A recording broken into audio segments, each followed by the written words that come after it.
বাংলাদেশ জামায়াতে ইসলামীর secretary general মিয়া গোলাম পরোয়ার বলেছেন, জুলাই সনদ নিয়ে চলমান রাজনৈতিক বিতর্কের সমাধান সংসদের মাধ্যমেই চায় জামায়াত। তবে সেখানে সমাধান না হলে রাজপথে আন্দোলনের মাধ্যমেই ফয়সালা হবে।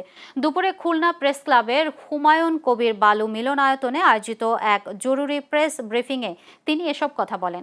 এ সময় 11 দলের স্থানীয় নেতারা উপস্থিত ছিলেন। তিনি জানান, আগামী 21 জুন 11 দলের জরুরি বৈঠক অনুষ্ঠিত হবে। সেখানে পরবর্তী আন্দোলনের কর্মসূচি ঘোষণা করা হবে।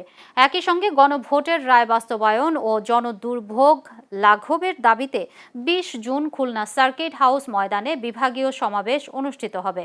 সমাবেশে প্রধান অতিথি হিসেবে জামায়াতের আমির ডাক্তার শফিকুর রহমান উপস্থিত থাকবেন বলে জানান তিনি।